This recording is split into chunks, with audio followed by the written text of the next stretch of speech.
World War II is the blackest period in the history of the 20th century. 57 countries destroyed each other's populations for 6 years, resulting in more than 50 million dead. Whether in the end the victory of one side over the other was the supremacy of light over darkness, or whether the lesser evil defeated the greater, we will not consider today, leaving it to the more competent people. We are interested in a more specific question concerning the role of organized crime in the final victory of the Allies. After all, there is a very widespread theory that the American Mafia was key to stopping German sabotage inside the United States, and that the American Mafia helped the United States military connect with the Sicilian Mafia, which in turn provided huge support from the American landing in Sicily. It is argued that it was because of the Sicilian mafiosi that Operation Husky was so successful, that the Americans faced little resistance to the landing, and that their contribution of intelligence and subversion was key. And if you are curious to know whether the Mafia really did significantly help the U.S. Army, or whether this story is just a tall tale, then meet the Mafia and the World War II on the other side of the law. To begin today, let's review a bit of history, to trace the factors that developed in the relationship between the Mafia and the land in which it was based, so that, when we come directly to the main events, you'll have an understanding of the motives that drove the gangsters. The Mafia appeared in Sicily long before the Second World War. For almost the entire period of its existence, the island did not belong to its natives. The people faced one invader and one occupier after another. Therefore, the Sicilians were accustomed to distrust the authorities and consider them to be strangers. Instead, Sicilians tended to rely solely on their relatives and closest friends. This outlook led to the formation of secret organizations, which we now know as the Mafia. Over time, these associations evolved first into gangs that made money from stealing cattle and racketeering, and later morphed into a kind of shadow government on the island, linked to the local nobility and political class. This was exactly the case until Mussolini and the fascists came to power. The Deuce wanted to be the sole power in Italy, and the Mafia was a challenge to his authority. At first, however, Benito was busy fighting his main enemies in the form of socialists and communists. Thus, he stated in one of his speeches at the time that, with fascism at the helm, everything illegal and disorderly must disappear, referring precisely to the socialists. In the mid-1920s, however, the Mafia also joined the list. Mussolini saw them as rivals in the struggle for power in Sicily during his visit to the island in 1924. There, he stopped by a small town called Piana degli Albanici. The fascist representative in Sicily feared that anti-fascist groups might be waiting for the Deuce there, and sent a large armed escort with him. Upon arrival, Benito was met by the local mayor and part-time member of the Mafia, Francesco Cuccia, aka Don Sitio, who very loudly told the crowd and Mussolini that the Deuce had nothing to fear and no need to be accompanied by so many guards. As long as Don Sitio was with him, not a hair from his head would fall. Mussolini did not like this very much. He wanted his fascists to be the power on the island, not some local Don Sitio. Soon the Mafia was added to his anti-crime rhetoric. This is what he said in one of his speeches after his trip. "Gentlemen, it is time to show you the Mafia. But first of all, I want to deprive this association of robbers of any charm or poetry, to which it is not the slightest right. Let no one speak of the nobility of the Mafia unless he really wishes to offend the whole of Sicily." A man named Cesare Mori was chosen to lead the fight against mafiosi. He had already fought crime in Sicily when there had been a spike in crime after the end of the First World War. However, when Mussolini came to power, Mori, due to disagreements with the fascists, went into the shadows and left the island. Mori was brought back there in 1924, made prefect of Trapani, and charged with fighting another crime spree. Although he had only weak common ground with the fascist functionaries, Mori had a proven record of being able to effectively control the mafiosi. Therefore, when the Deuce needed a man familiar to the Mafia and ready to fight it by any means, the choice fell on Cesare Mori. Exactly how he fought it, I'll not discuss in detail now, leaving that for a future video about the history of the Sicilian Mafia. In brief, Mori organized a real terror. Arrests were made of everyone who might be connected to the Mafia, which numbered in the hundreds. Cattle were seized from hiding mobsters, their families were deprived of food, and sometimes relatives were themselves taken hostage. Such tactics soon led to a tenfold or even more drop in crime. Mussolini believed that this iron prefect had succeeded in defeating the contagion that had terrorized the island for so many decades. However, as it would later turn out, to the Mafia, the fascists were just one other occupier. So all these arrests in no way removed the underlying reason for the Mafia's existence, namely to fight oppression. Mori was simply oppressing the organization too much, and they decided that it would be advisable to lay low rather than openly confront such a powerful rival in open struggle. At the same time, while the Mafia in Sicily was undergoing significant degradation, on the other side of the ocean, their counterparts in the United States were experiencing a period of growth, earning millions of dollars in bootlegging. I won't review the whole story of the formation of the American Mafia, lest my regular viewers fall to sleep during the replay of nearly an hour of information.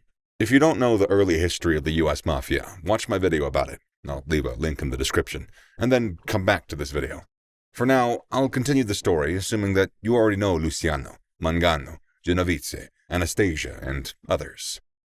Fascism also had American supporters, but eventually it lost out to the anti-fascist movement. From the mid to late 1920s, every now and then clashes broke out in American streets between fascists and anti-fascists, often ending in mass fights and murders. I don't know if any of the American Mafia participated in the fight against fascists, but the participation of Jewish gangsters in the struggle against American Nazis is known. While American fascist activity peaked in the 1920s, American Nazis began to appear after Hitler became Chancellor of Germany in 1933. At that time, the German-American Union was organized, which became the main organization of Nazis in America. Hitler was personally interested in the development of the GAU. In the first year, they managed to attract their ranks of about 8,000 Germans living in America. They intended to grow several hundred thousand.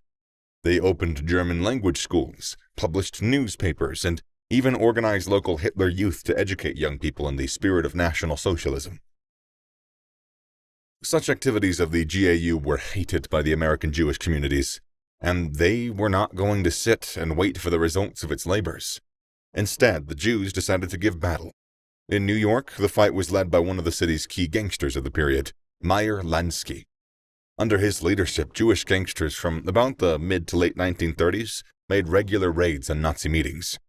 They came there in full armor, with chains, pipes, brass knuckles, and the like. All of that in order to explain the wrongness of their views as clearly as possible. At times, they were joined by other Jews.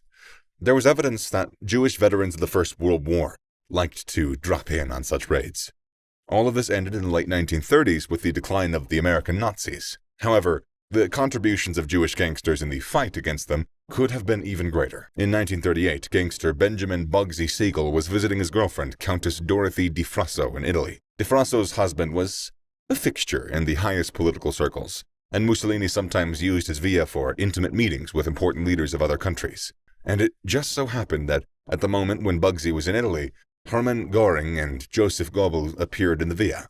Siegel immediately began to plan how he could kill such important Nazi functionaries, but was dissuaded from this idea by Dorothy Di Frasso, who tearfully begged him not to do it, because then she and her husband would face the death penalty, and the war itself began.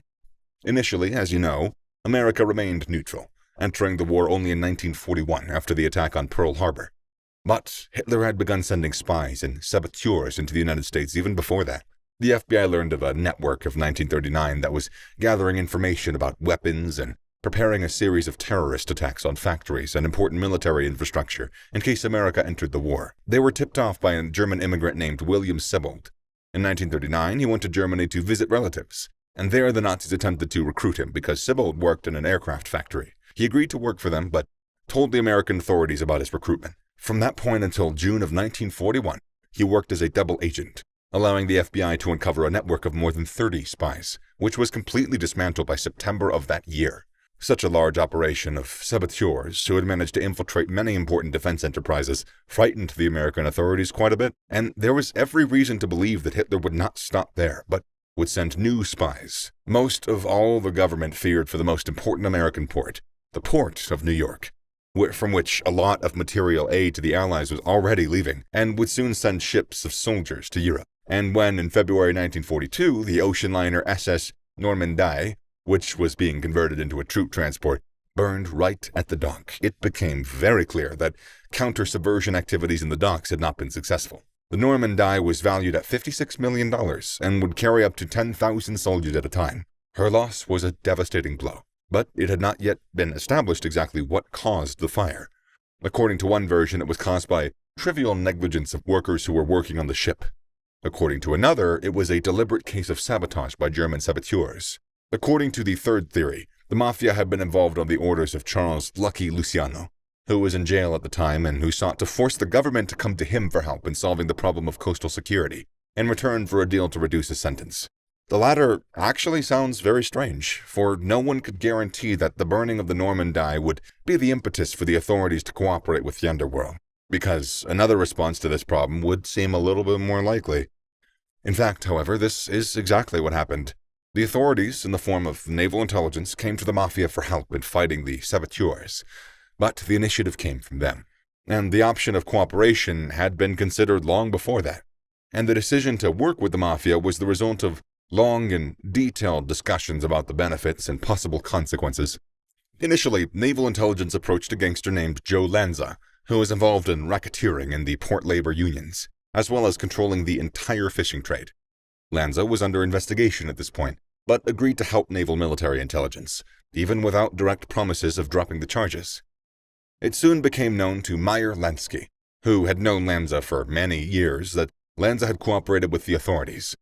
They also had a mutual acquaintance named Charles Lucky Luciano, who was the boss of one of the 5 mafia families in New York. Luciano at that time was serving a long prison sentence, and Lansky saw in Lanza's cooperation an opportunity to reduce the term of his friend. At Lansky's request, Lanza told the Navy representatives that he had done everything he could for them, and that if they needed more help, they should go to a man who had far more power than he did. With that, Lanza referred the Navy to Charles Lucky Luciano. The Navy representative, satisfied with the results of cooperation with Lanza, took his advice and contacted Luciano's lawyer, Moses Balakov, as soon as possible, who redirected them to Meyer Lansky, and thereby put naval intelligence into contact with the boss of the clan, which is now known as the Genovese family.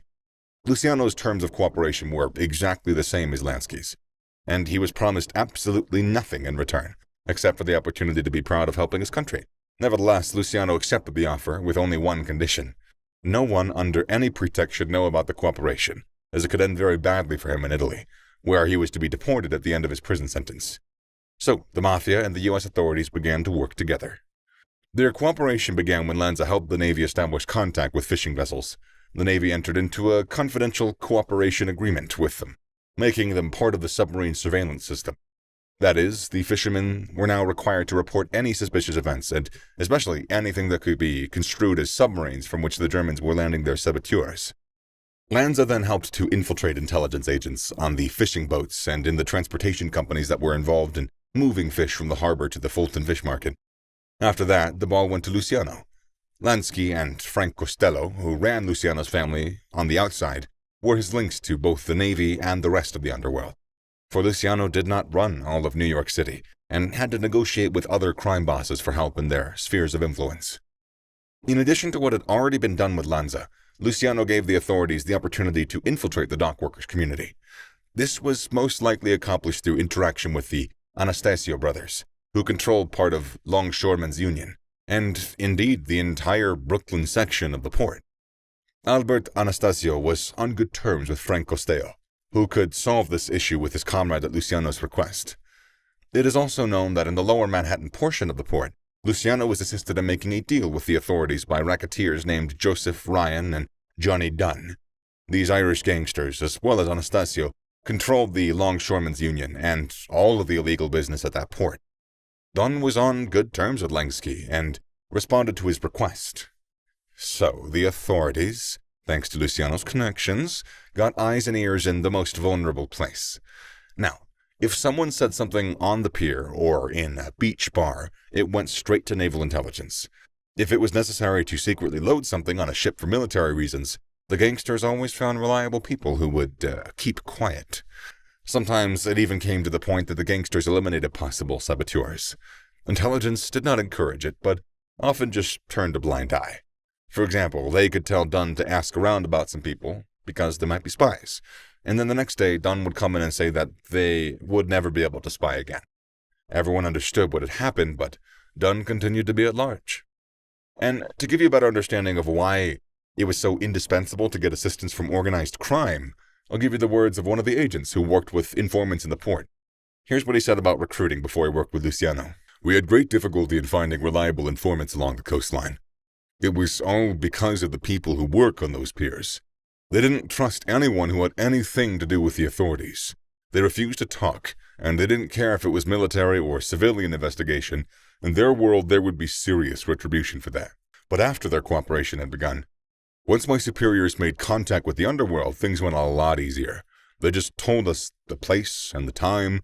We would go there and meet the right person who would give us all the information that we needed. We could also ask them to check on a person, follow up with them, or ask questions, which made our lives a lot easier.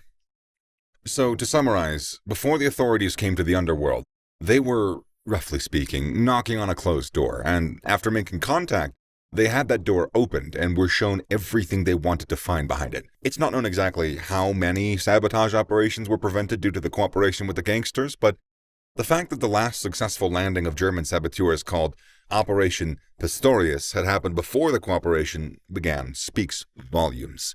And yes, I know that Operation Pistorius was ultimately a failure, but that doesn't take away from the fact that the landing was successful.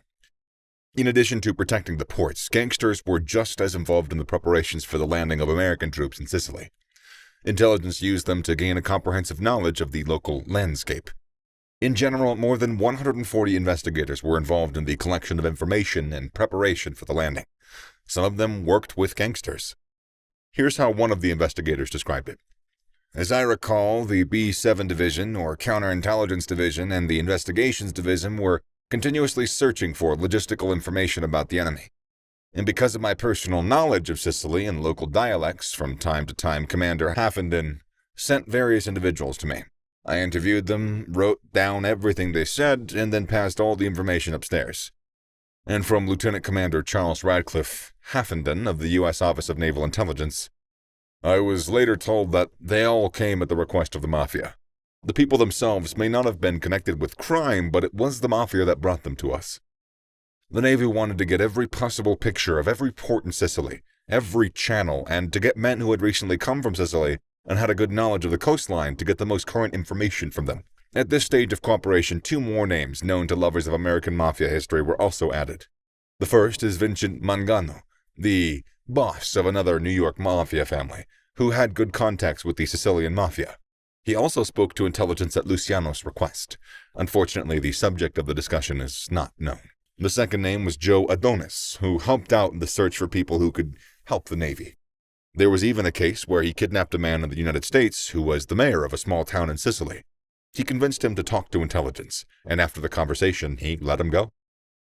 In addition to information about the landscape, the army also received the names of people in Sicily who wouldn't mind helping to overthrow the Nazis and chase the Nazis off the island. Very often, these people turned out to be Italian criminals recently deported from the U.S.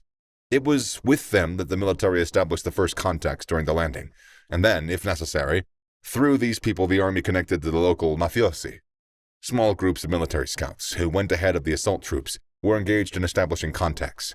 Here is what one of the military men involved in the operation said about it. One of the most important plans was to contact persons deported for any crimes from the United States to Sicily. This is what we did after landing at Licata. We made useful contacts with several individuals previously deported from the States. They were gladly willing to help us with any information, and their ability to speak both English and Sicilian at once made it very easy to contact other people. And Meyer Lenski recalled that one of the people who met intelligence people in Licata was a gangster whom Luciano had once saved from the electric chair. This guy had shot a policeman, and Luciano had helped him escape the country via Canada, and from there he had sailed to Sicily, joining the Mafia there. Lenski also recalled that the password for making contact was Luciano's last name. Scouts who repeated this word to the right person received the necessary information and assistance.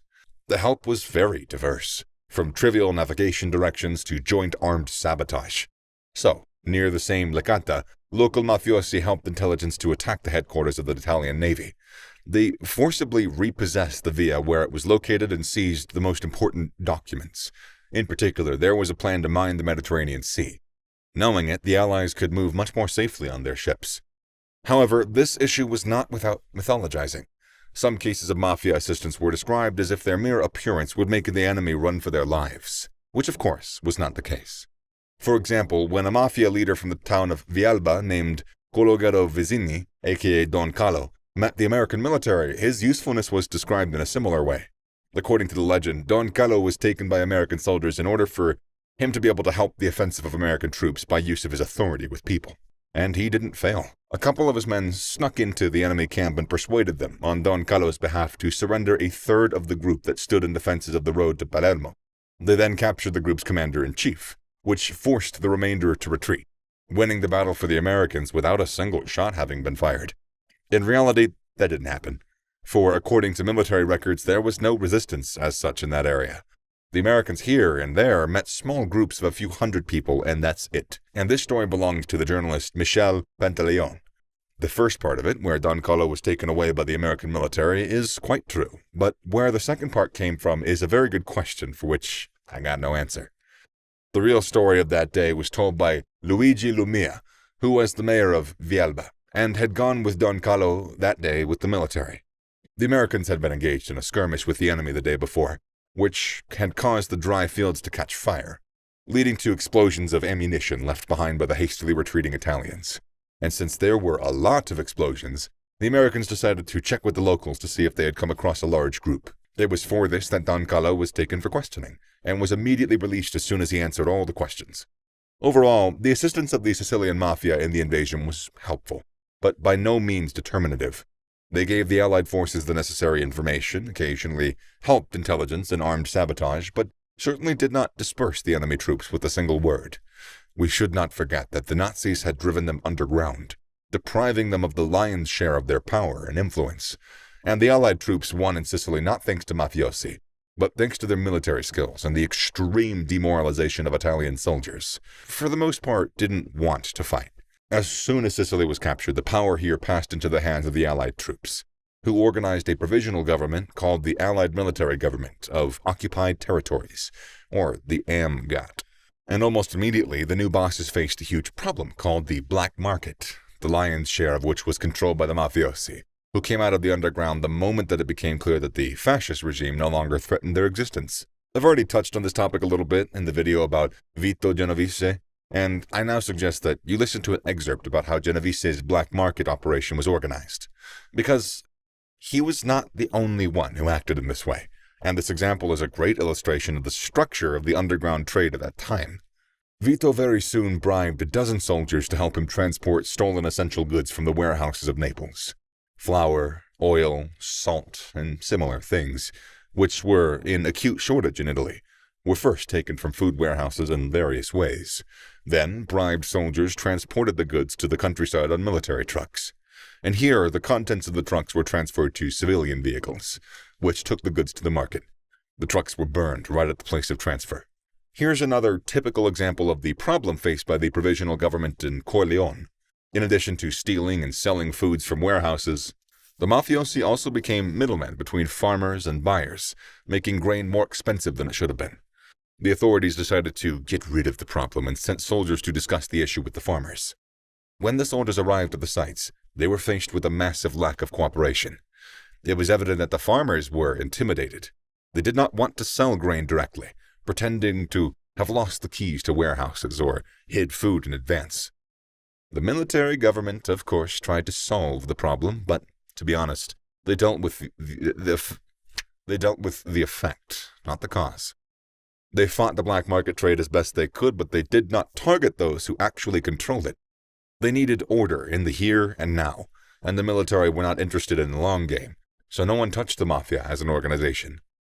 Moreover, unaware of people's criminal backgrounds, the military government chiefs often appointed members of the mafia as city managers. Such men were usually zealous anti-fascists, which was not surprising, and were also, at first glance, highly respected in society. More often than not, of course, the respect was fear, but no one had time to look into it. The occupation authorities proceeded from the principle that the enemy of my enemy is my friend. And if suddenly some particularly zealous adherents of democratic values decided to hold a vote for the head of the town, nothing changed. The mobsters got the most votes.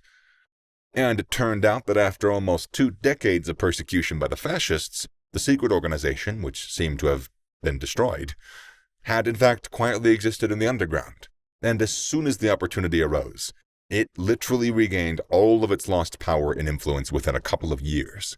After the departure of the Allied forces, the Mafia finally regained control of the island, once again becoming an integral part of both the economic and political life of Sicily.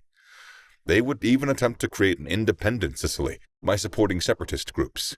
However, that is a topic for another video.